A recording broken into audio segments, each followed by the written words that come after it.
à propos de cette polémique qui a flambé, qui a grandi, qui a énormément envahi les médias et qui a créé une grande polémique même au sein de la communauté médicale. C'est une vraie fausse polémique. Il y a eu des décès, beaucoup de décès et de cas d'atteinte grave respiratoire qui ont amené les jeunes et moins jeunes à la réanimation et même au décès. Mais ça s'est passé aux États-Unis et on est en fin d'épidémie à peu près.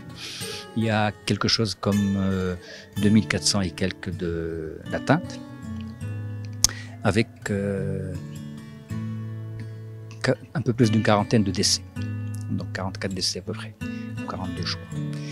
Mais c'est une fausse polémique. Pourquoi je dis c'est une fausse polémique? Parce que, en fin de compte, il ne va pas de la nicotine, qui aide des gens à se sevrer du tabac, mais il vape du cannabis et de l'huile de cannabis, et c'est même de l'huile de cannabis frelatée, qui est acquise du marché noir, donc du marché parallèle.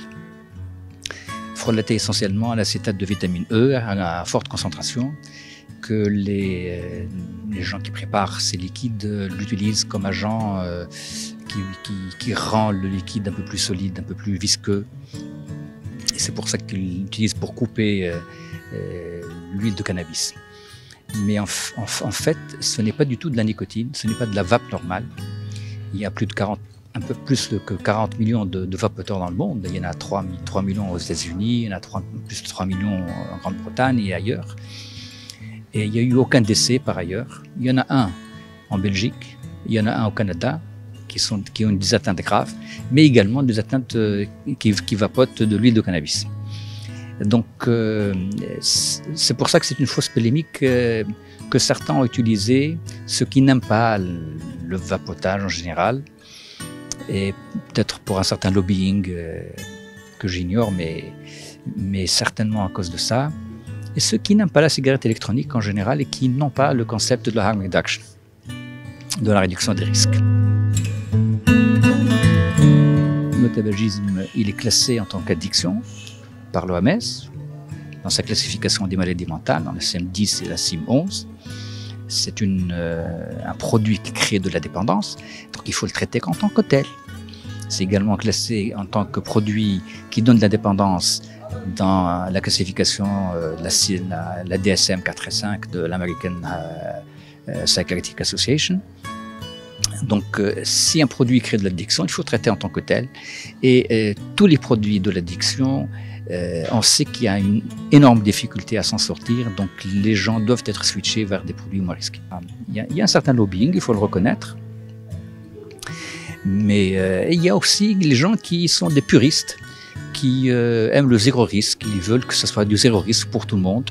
Et ceux-là, je pense qu'ils n'ont pas cette vue et cette conception de l'addiction. Ils regardent le tabagisme comme étant uniquement une substance toxique et pas comme un produit qui crée de la dépendance et qui crée une vraie addiction. Et on sait que quand on est addict, on a énormément de difficultés à sortir parce qu'on perd le contrôle sur le comportement. Il y a un dysfonctionnement cérébral qui est important et énorme. Et les personnes ne sont pas à pied d'égalité pour sortir de toutes les conséquences induites par la consommation de ces substances. Et ils ont accordé le label pour le snus suédois, pour une douzaine de marques de snus suédois, le label de tabac à moindre risque. Donc c'est la première fois que la FDA reconnaît qu'il existe des tabacs à moindre risque. Et il y a une panoplie de tabacs qui sont également à moindre risque, par exemple le tabac chauffé également. Il y a beaucoup d'études qui le démontrent, même des études indépendantes, en dehors évidemment de la science de PMI. Mais ce sont des alternatives qu'il faut offrir aux fumeurs, parce que le fumeur n'arrive pas souvent à sortir de son tabagisme avec les méthodes classiques et les médicaments qui sont agréés, FDA. Donc pour ces gens-là, ou qui ne veulent pas sortir du tabac, ou qui ne sont pas prêts, ou qui n'arrivent pas à sortir et qui rechutent, on essaie, il vaut mieux les switcher vers des produits moins risqués, et ces produits sont réellement moins risqués. Donc c'est ça le concept de la harm reduction. C'est comme pour toutes les addictions, comme pour Pour l'héroïne, par exemple, on a la méthadone, on a le Subutex, qui sont de vraies drogues, de vraies substances qui créent de la dépendance, mais qui sont également à moindre risque, énormément moindre risque. Donc pour les gens qui ont beaucoup de difficultés à sortir de leur substance, il faut les switcher vers des produits moins risqués. Il faut leur donner la possibilité de connaître le risque également. Ce n'est pas à nous de décider à leur place par quelle méthode ils veulent sortir.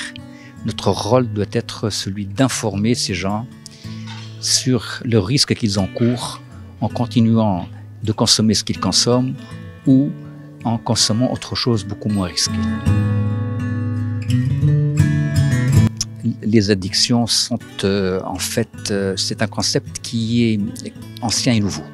Il est ancien, il existe depuis les années 50. Mais dans nos pays, il vient d'émerger.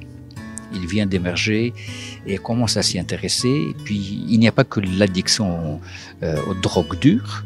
Il y a un tas d'addictions. Actuellement, on parle même d'addiction sans produit, comme l'addiction aux nouveaux médias numériques, l'addiction au jeu, l'addiction à Internet, au smartphone.